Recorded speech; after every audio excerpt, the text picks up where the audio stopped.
देवहूति ने कहा कि बेटा मुझे ममता बहुत ज्यादा, कैसे छूटे, कोई उपाय है? बोले हाँ हाँ। बोले किसी ममता रहित महापुरुष का संग कर लिया जाए, सेवा कर ली जाए, तो उसका गुण जो है हमारे अंदर आ जाएगा। जैसे वो ममता रहित है, ऐसे ही हमको भी वो ममता रहित कर देगा। भाई जैसो करोगे संग और वैसो चढ़ेगो रंग, है ना। पिए भाई के संग तुम कछुत ना रह ले तो का के एक घूंट पी ले कंगना मर रहा, एक घूंट मर रहा है। हम बोतल डकार गए हैं या पैसा जोरे कहाँ ले जाओ, और मैं तो भी तो पैसा मांग रहा हूँ, फ्री तो प्यार हूँ। अच्छा समझिए बात, समझ रहे हो कि आज भी फ्री प्यार हो, 2-4 दिन, एक आधा महीना फ्री प्यार देगो और फिर तो भैया कपिल भगवान कहते हैं माता से, देवहूति से, कि मां सताम संगो ही भेषजम, महापुरुषों का संग ही इस ममता से छूटने की दवाई है। भेषजम माने औषधि, दवाई है। संतों का संग करो, महापुरुषों का संग करो, तो फिर तुम्हारा ये अपने आप जो काम करना चाह रही हो तुम, करना नहीं पड़ेगा, अपने आप है जाओ। अच्छा आप कहो मंदिर की ऐसी लाइन में लगे हो जब खचाखच भीड़ भरी हो, पर वहां बीच में फंसे जाओ, न पीछे जावे के और न आगे जावे के। आगे निकल भी तो ठोर ही ना, और पीछे ना मुड़ सकते, बिल्कुल भिक्षा में दबे गए हैं। अच्छा ऐसे में जो बताओ तुम चल सकते हो? हाँ या ना बोलो, नहीं चल सकते ना। वो तो लाइन अपने आप तुम्हें मां पहुंचा देगी, फिर न चलवे की जरूरत है न कजू करवे की जरूरत। जब पिछा में आ गए हैं ना, वो अपने आप धीमे धीमे खुद आगे बढ़त चली जाएगी और तुम पहुंच जाओगे। ऐसे ही संतन के सानिध्य में एक बार कोई आ जाए, समर्पित हो जाए, तो फिर वो अपने आप बिना के संग बई में पहुंच जाएगा, फिर कछु करवे की जरूरत नहीं पड़ेगी।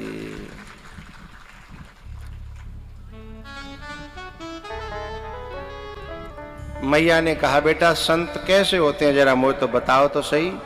तो कहती हैं तितिक्षवः कारुणिका सुहृदः सर्वदेहिनः अजातशत्रवः शान्तः साधवः साधुभूषणः।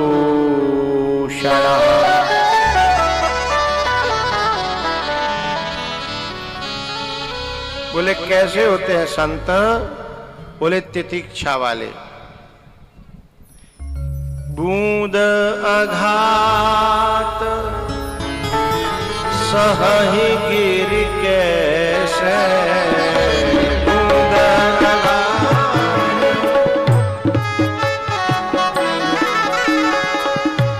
फल के बचन संत सहज।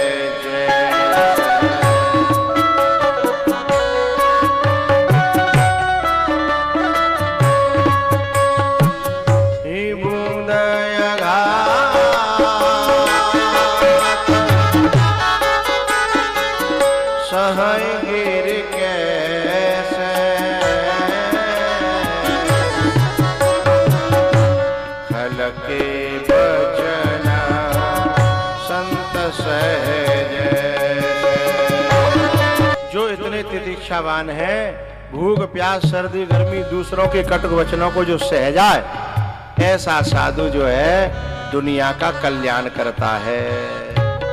दूसरा है करुणावान, जो सब पे दया करे, जीवों पे दया करे। तीसरा है सबका भला चाहने वाला, सर्वदेहिनाम सुहृदः। चौथा उसमें गुण होना चाहिए, दुनिया बातें भले ही दुश्मनी माने पर वो हृदय में काउते दुश्मनी न माने। शांत, शांत स्वभाव वाला। तुम ही निवेदित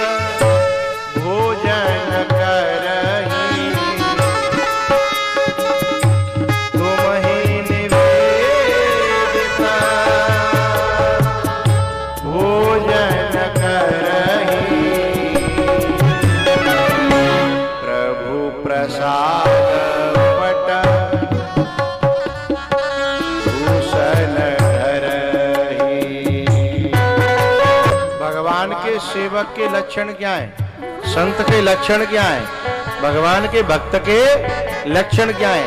ऐसों का संग करने से आदमी तर जाता है। क्या? तुम्हें निवेदित भोजन करेंगे, प्रभु प्रसाद पट भूषण, भगवान का प्रसाद समझ करके वस्त्र पहने, भगवान को निवेदन करके भोजन करे। और क्या? शीश नवाहे सुर गुरु द्विज देखी,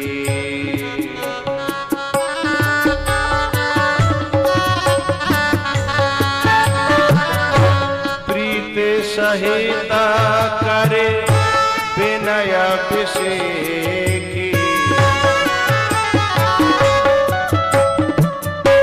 करनित करहे राम पद पूजा, करनित करहे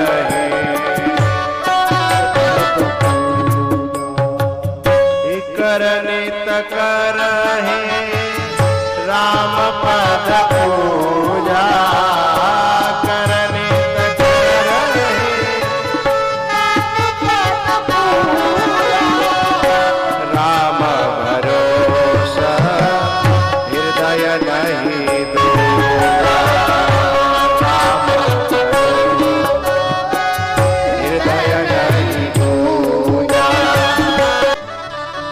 शरण राम तीरथ चले जाहि, राम बसहु तिनके मनमा।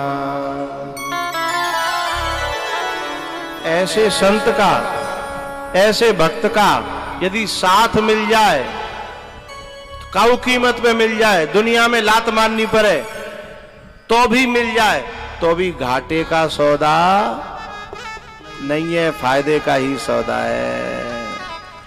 क्योंकि ऐसे का संग जो है भगवान तक पहुंचा देता है, वो भी बिना कछु करे, बिना कछु। एक बात बताओ, यदि जा ढोलपुरा की माखी दिल्ली जाना चाहे, मक्खी दिल्ली जाना चाहे तो कैसालम पहुंच जाएगी, और पहुंचेगी कि नहीं पहुंचे पाएगी। माँ की दिल्ली जाना चाहे, फिरोजाबाद की पहुंच जाएगी, नहीं पहुंचेगी, क्योंकि 2.5 दिन की तो बाकी उम्र होते है, और उड़ान कितनी छोटी होती है। वो घर में भरे ही खूब उड़ ले, लेकिन गत्ते बाहर निकल के रोड पे वो उड़ी वारी दिल्ली नहीं पहुंच सकती। लेकिन एक उपाय है, यदि वो ये जान जाए कि DL नंबर की जो गाड़ियां हैं वो सब दिल्ली जा रही हैं, तो कहो एयर कंडीशन गाड़ी में घुस जाए। क्यों जी? एयर कंडीशन गाड़ी में घुस जाए और ये जान जाए कि ये दिल्ली जा रही है, कैसे कैसे पता चल जाएगा ये दिल्ली जा रही है, पर गाड़ी में घुस जाए, पहुंचेगी कि नहीं पहुंचेगी, और ठंडे ठंडे में पहुंचेगी कि नहीं, और वहां में आदमी कछु निकाले खाएंगे तो खाए को मिलेगा कि नहीं, कीमत कछु चुकानी पड़ेगा, कछु नहीं, फ्री फंड में दिल्ली उतरेगी जाके, बिना काऊ किराए भाड़े के, बिना काऊ खर्चा पानी के। बस इतनी सी जानकारी है जाके जी गाड़ी दिल्ली जा रही है, न उड़ना पड़ेगा न कजू करना पड़ेगा, है ना। तो बस जी मालूम पड़ जाए कि जी टोल संतन को भक्तन को जी भगवान की तरफ जा रहा है, बात टोली में जाके शामिल है जाओ, फिर कछु नहीं करना पड़ेगा, अपने आप पहुंच जाएंगे। जैसे पांडाल में आ गए, ये जो पांडाल है तो क्या ऐसा समझ रहे जो गाड़ी को एक डिब्बा है? और जहां में यदि घुस गए तो धीमे धीमे धीमे धीमे काउ न काउ जना कबहू तो दीन दयाल के भन की परेगी कान, भन की परेगी कान।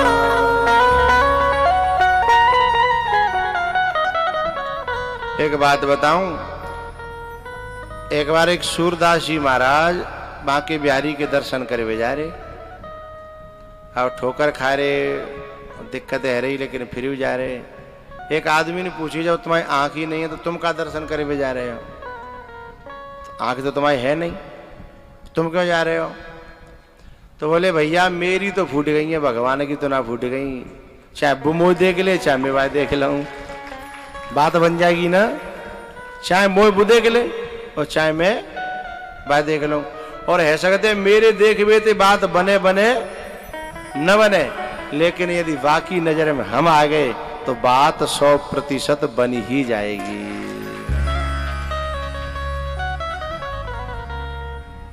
एक बात बताऊं, हम पांडाल में बैठते हैं ना, तो हमें भगवान जो है एक चक्कर लगा करके देखने के लिए आते हैं और सबको निगाह में भर ले जाते हैं, एक एक का वीडियो बना ले जाते हैं, हमें पता नहीं चलता। हनुमान जी ने जब लंका जलाई थी ना, तो सब लंका जला दी, लेकिन एक घर नहीं जलाया। कौन को? विभीषण को। एक विभीषण कर गृह नाही जारा नगर निमिष एक माही। कारण कि हनुमान जी जब तुम सब लंका जरा दी तो विभीषण घर क्यों नहीं जरायो? बोले जा समय में पूछे जरावे के लिए चंदा इकट्ठो हेरो का हो, कहो को जाते तेल आयो, कहो को जाते घी आयो, कहो को जाते कपड़ा आयो, तो भाई प्रसाद भैया दूंगो जाने चंदा दयो मैं पूछ जरावे के लिए, जाने चंदा ही ना दयो भाई प्रसाद का बात देखो है। तो विभीषण के जाते चंदा नहीं आयो। किसी ने कहा हनुमान जी से तुम्हें कैसे पता पड़ी? बोले बस मैं निगाह जई पे थी, कौन कौन को जाते चंदा आ रहा है, प्रसादू तो देनो है जैसो चंदा बोलो करो, जैसो चंदा वैसो प्रसाद है। तो ऐसे ही जब कथा में जो भक्त आ रहे हैं वो ये ना समझे कि भगवान हमें देख नहीं रहा, प्रत्येक की हाजिरी लगा रहा है वो, फिर प्रसाद मिलेगा बाद में। बिना का प्रसाद अलग हो, हमारा प्रसाद अलग है। प्रसाद माने भगवान की प्रसन्नता है, भगवान की करुणा, भगवान की कृपा। इस प्रकार से संतों के लक्षण, भक्तों के लक्षण कपिल भगवान ने बताए और कहा मां इनमें से एक को संग मिल गो सोई बेढ़ा पार है, फिर कुछ करने की जरूरत नहीं है।